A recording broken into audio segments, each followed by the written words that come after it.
Faly miarabantsika rehetra indray amin'ny anaran'i Jesosy Kristy amin'ny alalan'ity pejy ity zao tambatsotra izao anomezantsika voninahitra an' Jesosy Kristy avokoa ny zavatra rehetrarehetra. Misaotranao zay tompo ray masina totoa ary mankalaza ny anaranao, mitera ny anaranao. Da io ny teny izay nozaraina, ny zavatra izay ifananaranay sy ifanitsinay, andraisanay lesona, andraisako lesona indray amin'ity andro an'ity tompo ary ny fahefanao sy ny herinao no toetra betsaka ao anatin'izany, tsy ahafahany devoly manana fahefana. Da io ihany koa ny tsiraray izay mampandroso izao horonan-tsary zao izao fifampiresahana, fifampitana ny sitraponao amin'ny alalan'ity tambatsotra ity izao Da io ny tsiraray hainao nanokatra ny fosy toe-panahinay, ahafahanay ho tanolonaka anjakan'ny teninao amin'ny lafiny rehetra. Voninahitra ho anao ray tsy toa amin'ny anaran'i Jesosy Kristy. Amen. Mamerina manonona ny fiadanana amintsika rehetra. Ny zavatra resahana an'io hitondrantsika fanazavana sy loha-hevitra an'io, famakafakana tsotra dia tsotra sy fampitana ny sitrapon'Andriamanitra amin'io fiainantsika izay dia ny loha-hevitra hoe cache misère. Izany hoe fanafenantsika ny fahampisantsika ao am-pontsika ao. Be da be mihitsy ry havana ny mpino, be da be ny fiangonana miaina n'io antsoina hoe cache misère io, be da be mihitsy ary saika izao planeta izao dia miaina izay antsoina hoe cache misère izay. Fa tiana manipika ety ampiandohana ao amintsika zany rehetrarehetra namana sy sakaiza mpiara-manompo, fa ny antony nidinan' Jesosy Kristy avy any an-danitra, nialany tao amin'ny confort, nialany tao an-danitra tao tamin'ny natiora tanteraka tao an-danitra tao dia ny analany antsika ao anatin'izay antsoina hoe misère izay niandoha tao amin'ny sahany Edena, Genesis 2:2. Veriko tsara hoe ny antony nidinan' Jesosy Kristy, Andriamanitra ray tsy toa, ny se déduisait tamin'ny alalan'ny contexte antsoina hoe zanaka lahy tokana, sujet hafa ihany koa izay dia ny analana antsika ao anatin'izay misère izay, fa tsy hoe anafenana antsika cache misère, tsy izay contexte izay, fa hoe esorina mihitsy isika raha ny zanaka no manafaka dia ho afaka tokoa ianareo. Baiboly no miteny an'izay ny Baiboly ihany koa dia manambara hoe izay manafina ny fahotany dia tsy ho ambinina. Raha miaiky ny fahotantsika isika matoky sy mino marina fa Jesosy Kristy ny mpanafaka atsika, dia anafaka atsika izy amin'ny tsy fahamarinana rehetra. Zany hoe misy fiaikena lalina be any anaty any raha miaiky ny fahotantsika isika, raha misy an'izay tendance izay, fa tsy ilay pub, tsy ilay lohateny, loha-hevitra izay fakafakaitsika eto hoe cache misère. Zany hoe tsy ilay tendance hoe anafina ny fahotantsika, fa tena hoe miaiky ny fahotantsika isika. Raha manaiky zany manantona Jesosy Kristy, raha tena hoe manolotra ny tenantsika isika, ka tena hoe misy reconnaissance any anatintsika any, tsy mifikitra n'ilay phénomène hoe cache misère, fa tena hoe miaiky ny fahotantsika isika, mino matoky sy marina, dia vonina Jesosy Kristy anafaka atsika. Ny Baiboly no miteny an'izany,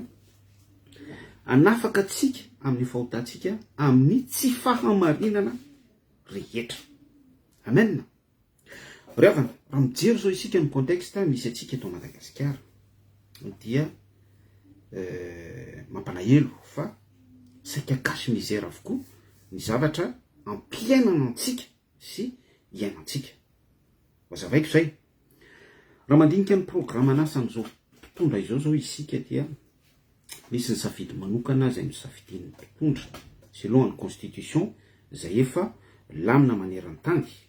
ordre mondial, laïcité de l'état ny tiako tenenina amin'izay, izany hoe séparation de l'église amin'ny fanjakana. Zay ihany koa dia efa voasoratra any amin'ny bokon'ny Jaona, Jesosy Kristy mihitsy no nanambara hoe fa ny fanjakako dia tsy amin'izao tontolo zao, fa raha amin'izao tontolo zao fanjakako Jesosy Kristy rehefa nanoloana ny Pilato izy no tsarainy dia ho niady ho niady aho izy Jesosy Kristy fa ny fanjaka koa dia tsy amin'izao tontolo zao fa izay nefa dia no inversen'ny démonie zany hoe misy usurpation nataony nangalariny tamin'ny alalan'izay contexte biblika izay dia izay no nasiny fahalalana nampitaina tamin'olombelona dia namokatra ny constitution antsoina hoe laïcité de l'état izy fa fantatsika tsara nefa ny tambajotra n'ilay antsoina hoe laïcité de l'état fa ny ho famonoana ny famparitahana ny herin'ny filazantsara ary tena mahomby satria ny efekozy manerana an'izao tontolo zao dia miroborobo fatratra ny fiangonan'ireo antikristien miroborobo fatratra ny antokom-pinoana isan-karazany izay ivelany Jesosy Kristy ary tena hoe miamahery vaika ny fanenjehana ny persécution sy ny zavatra tahaka an'izany izay le efekozan'ilay resaka laïcité de l'état zay efa intelligence ao anatin'ny afetsen'ny devoly fa izay ihany koa dia tafiditra ao anatin'ny contexte hoe permissiva ho fahatanterahan'ny fahamarinana rehetra arak'ilay voasoratra ny amin'ny bokin'ny apokalypsy hoe izay manao ny marina aoka izy mbola anao ny marina hatrany izay manao ny ratsy aoka izy mbola anao ny ratsy ihany dia le ohatra nyraisiko teo hoe ny firenentsika miaina sy ampiaina ao anatin'ny cache misère tika zao mandinika amin'izao vanim-potoana dernier moment iainantsika izao vanim-potoana farany izao dia raha ny ohatra fotsiny ihany eo amin'ny fiarahamonina dia raha tsika malala fa hoe be da be mihitsy ny resaka hoe kidnappina, alajaza, alatra voamaso zavatra ohatran'izany tontolon'ny insécurité izany ity amin'ity zao tontolo zao ity no ahitanareo fahoriana ozan'ny baiboly dia ao anatin'izay nefa misy resaka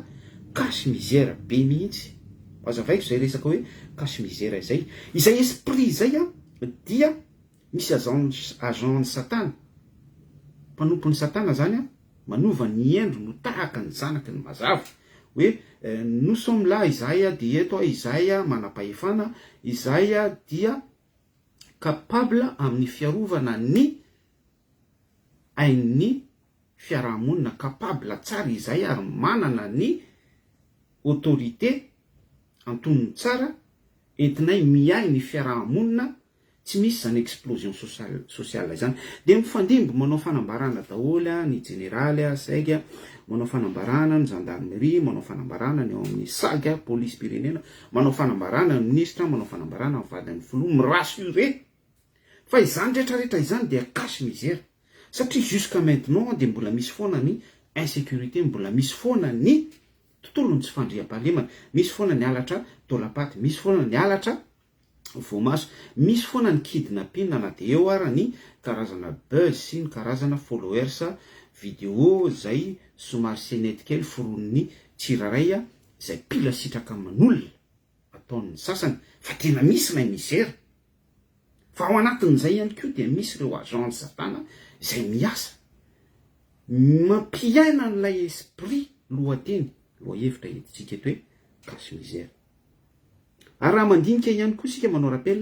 dia efa nisy mpitondra nanao proclamation mihitsy nanao fanambarana teto Madagasikara fa hoe aiza ny vahoaka malagasy izay mahantra eo aiza Madagasikara izay lazainareo sy dradradradrainareo fa mahantra izany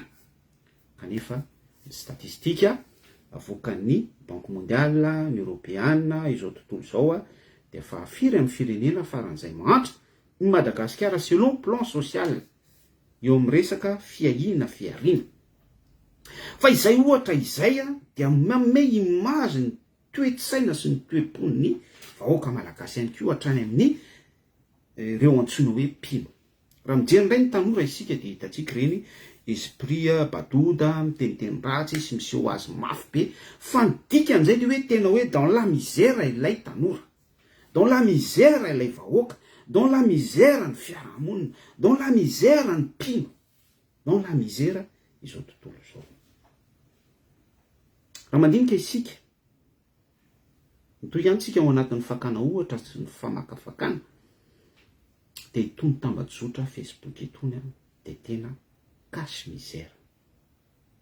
fa izay dia manambara ny décortiquer tsara ny lohahevitra izay ambarantsika fa misy esprit mitambesatra be zany apetraky satana apetraky démonie hoentiny inversena n'ilay tendance biblique hoe raha matoky sy mino marina isika ka miaiky ny fahotantsika dia manafaka antsika Jesosy Kristy amin'izay mizera izay ary amin'ny tsy fahamarinana rehetra. Amaky toko sy andininy eo amin'ny baiboly tsika Apokalipsy toko 7 fiangonana lody efa itsika rehetra izy Apokalipsy toko 7 andininy 7 sy ny 7 mivaky toy izao amin'ny anaran'i Jesosy Kristy. Fa hoy ianao manan-karena sy efa niary fa nanana be aho ka tsy manan-java-mahory kanjo tsy fantatrao fa ianao no lay ory sy mahantra sy malahelo sy jamba ary mitanjaka dans la misère totale. Zay le andininy 7 toizatsika andininy 7 solution dia manoro hevitra anao aho hividy amiko volamena voadoy tamin'ny afo mba hanan-karena ianao ary fitafiana fotsy ho tafinao mba tsy sehony enatrao noho ny fitanjahanao ary ody maso ahosotro ny masonao mba ahiratan'ny masonao ahiratatsika. Tsika ravana dia tena ao anatin'ny misère totale. Izao firenena izao dia ao anatin'ny misère totale. Ny fiangonana dia ao anatin'ny misère absolue. Fa ny mampalahelo anefa dia mifikitra an'izay misère izay selon an'ilay esprit manandevo azy ny tsiraray tsy hitan'ilay voninahitr'Andriamanitra tsy tsapan'izao zavatra zaraintsika izao tsy avelany devolo voarayany ny hery ny filazaony tsara dia lasa olona miaina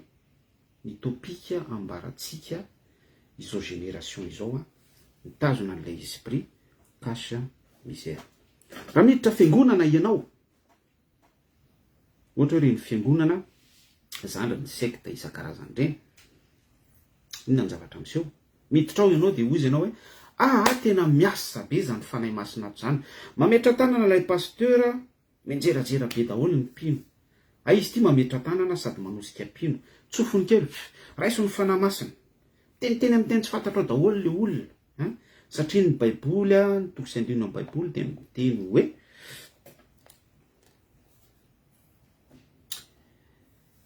zay miteny amin'ny fiteny tsy fantatra dia tsy miteny amin'ny olona fa miresaka amin'Andriamanitra miresaka amin'ny anjely dia mifanenanao daholo alavao aty ora sakapahary keribiry siry mitenitenao daholo toy ny manaotry salon zay zany mihitsy fa ianao zany efa ty ivelany miditra ao anatin'ilay fiangonana dia ozy ianao tena ay enjana be zany fiangonana izany tena miasa ny fanamasina misy milaza azo maray faminaniny ery tonga dia mitavatabatapaka zao ny teny voaray ako tamin'i Jesosy izao ny fanambarany Jesosy orororororororo si ianona dia ho président amin'ny 2013 vehivavy no hitondra any la Frantsa amin'ity taona ity izy bomba enjery ao Paris ny sinono anjera bomba ao zany ny faminaniana voaraiky tamin'i Jesosy. Fa zany teny amintsika marary ny fiangonana dans la misère fa ny mpino anefa dontoina amin'ny alalan'ny toriteny sy ny soratra masina ny mpino amin'ny alalan'ny verset clé biblika rehetrarehetra ary ampanantenana fitahina ampanantenana fiainana mandrakizay ampanantenana hoy aho fa tsy ampiainana. Jesosy Kristy no mampiaina ary anjarantsika mpitory fivavahana no manaitra ny mpino manetsika ny fo sy ny sain'ny mpino tontolon'ny émotion afahany zavatra rehetrarehetra miala afahany iny mpino iny mandray fanapahan-kevitra anaran'ny falitona rehetra sy ny faratsiana rehetra arak'ilay toko sy andininy nivakitsika teo Apokalipsy toko 7 izay eritreretintsika fa arena selon ny plan charnel fikiritsika lay misère mahatonga atsika ho misérable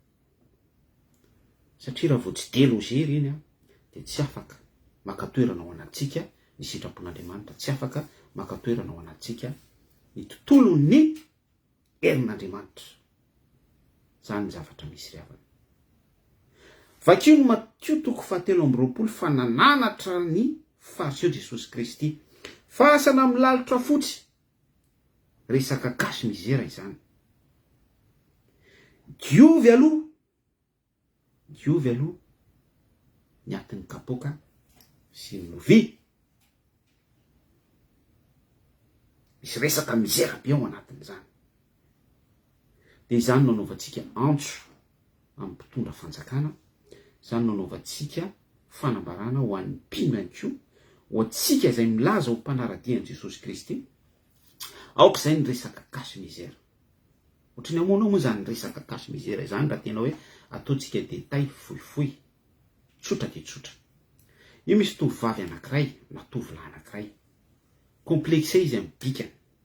Izy ihany no mamorona fisainana sy fieritreretana ao anatin'ny sainy ao, satria misy regara manodidina ny fiarahamonina izay manangeja azy, esprit afafiny devoly.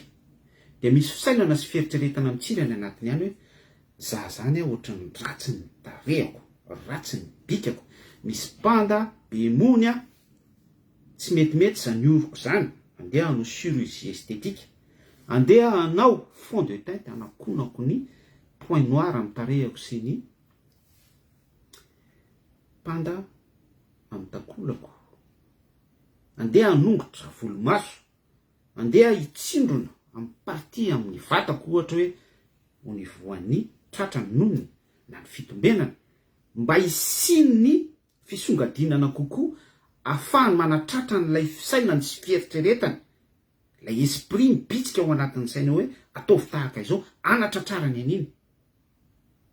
Fa oro anefa manomboka hoe de misy esprit pensée positif zany mitsirana anatin'ny saina ihany hoe azon'izay tiany ho tratrarina, de afaka amin'ilay mizera izy. Fa io mason'Andriamanitra totoy izay namorona anazy dia ao anaty mizera foana izy. Ohatran'izay la hoe cache misère. De ohatran'izay daholo ny zavatra misy eo amin'ny fiarahamonina iainantsika. Ny mpino ao anatin'ny fiangonana de dans la misère totale, fa manafina an'izay mizera izay izy amin'ny alalan'ny batisa sitrika, amin'ny alalan'ny ampahafolo-karena, amin'ny alalan'ny participation amin'ny resaka sampana lehilahy lehibe, vehivavy lehibe, amin'ny alalan'ny participation amin'ny firahirana, ohatra hoe groupe de louange sy ny ohatran'izany, mira évangélique.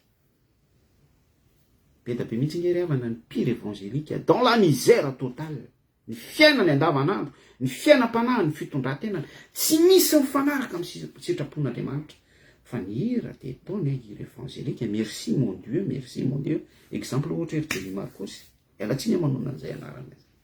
Dans la misère totale, manompo Dieu de mamona, manaraka ny toko politika sy ny sisa rehetra, mikibony no Andriamaniny. Fa tsy misy fisainana sy fieritreretana hoe hideran'Andriamanitra, hiaina ny sitrapon'Andriamanitra. Ohatra ho azany. De ohatran'izany koa ny ataon'ny mpitondra sasany, teny ratsy mandeha ao an-dapa ny volamena miporitsaka, ny insécurité tsy voafeha, fa ny oeraoera mandeha ihany, fa rehefa misy occasion afahana se montrer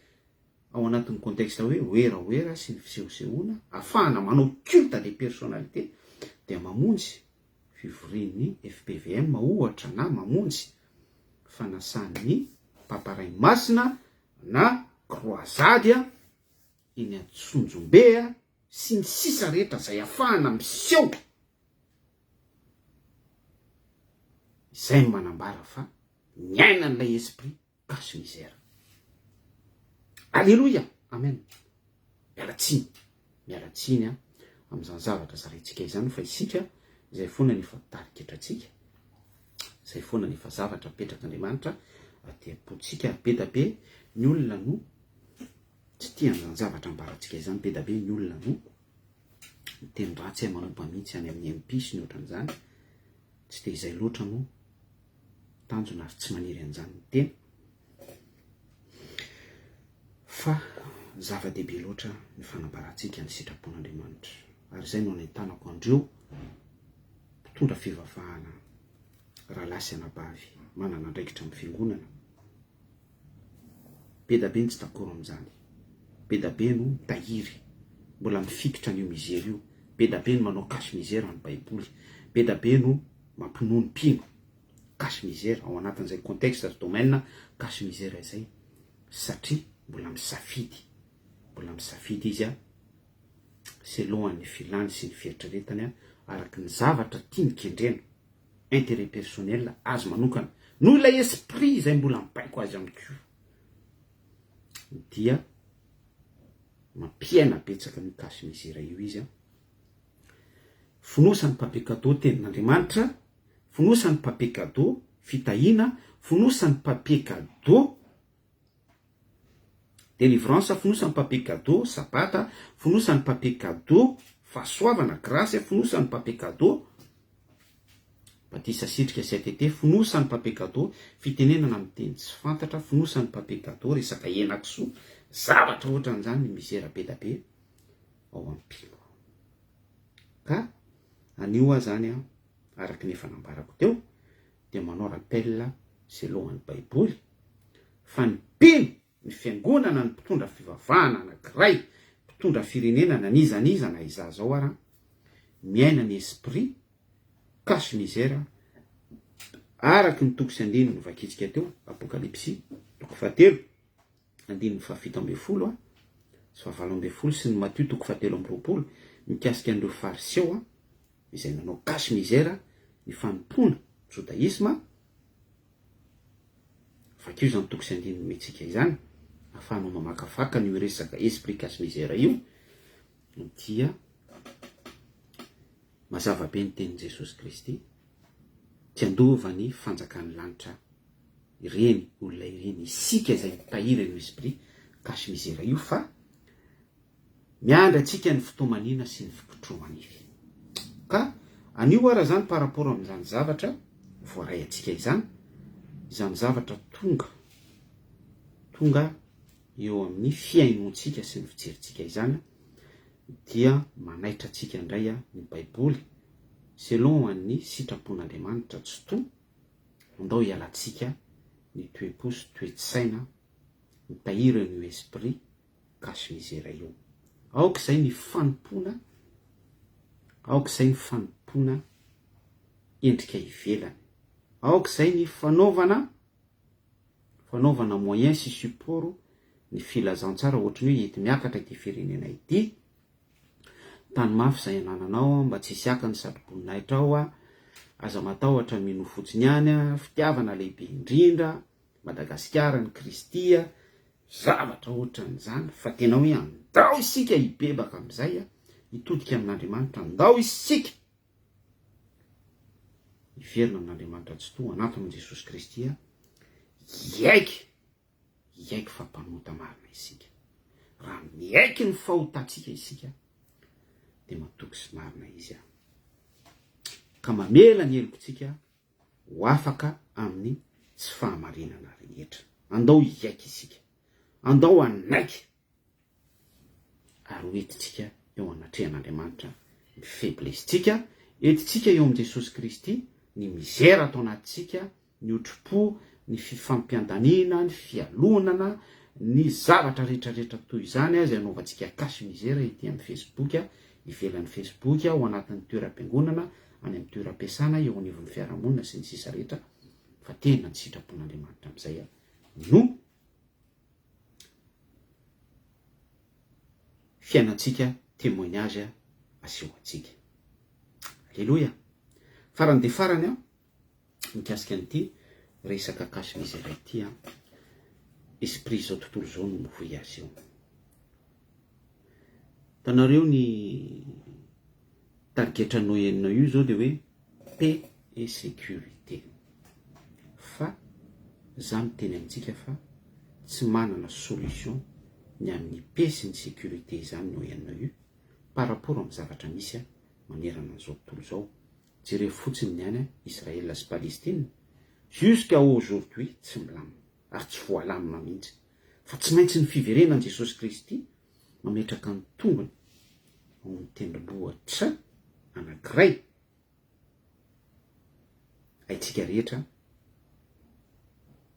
amin'ny fiverenany amin'ny voninany izay no mitondra ny paix et sécurité. Izay ihany koa dia midika fa hoe Jesosy Kristy mametraka ny autorité-any ao am-pontsika, ao am-ponao, eo amin'ny toeram-piangonana anankiray, eo amin'ny firenena anankiray Madagasikara, amen. Fa tsy resaka laïcité de l'État izay no mametraka ny paix et sécurité. Sinon mbola iaina insécurité foana isika, iaina ppn na lafo foana isika, iaina zavatra maro be da be izay miteraka déstabilisation, miteraka fahoriana sy na fin de temps foana isika. Antsoy Jesosy Kristy, aoky Jesosy Kristy toetra-petsaka eo amin'ny fiainantsika. Izay no mahafaka ny mizera amin'izay fotoana izay tsy misy intsony ny resaka kasy mizera fa ilay fitiavan' Jesosy Kristy, fa ny fitiavana manarona fahotana. Andriamanitra dia fitiavana. Baiboly no miteny an'izany.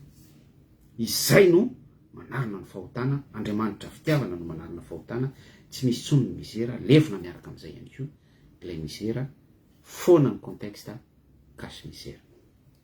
Raha soatsika rehetra, mino fa misy zavatra voaraintsika izay tokony mifanaraka amin'ny sitrapon'Andriamanitra amin'izay zavatra miresahantsika izay. Voninahitra ho anao ray tsy to, misaotra anao ny amin'ny zavatra rehetra voazara, mankalaza ny anaranao. Ianao ny tompo mitondra restauration sy fanambarana any anatinay tsirairay ihany, amin'ny alalan'ny loha-hevitra no resahanay teto. Da io izay amin'ny asa mandrarahana ihany. Ary reo teo ho afaka ao anatin'ny contexte kasy mizera tompo, dia anao ny manampy hery azy ireny ho afaka amin'izay fatorany demoni izay. Amin'ny anaran'i Jesosy Kristy, amen. Raha soa antsika rehetra dia tahian Jesosy Kristy mamirapiratra eo amin'ny voninahiny daholo. Veloma tompoko.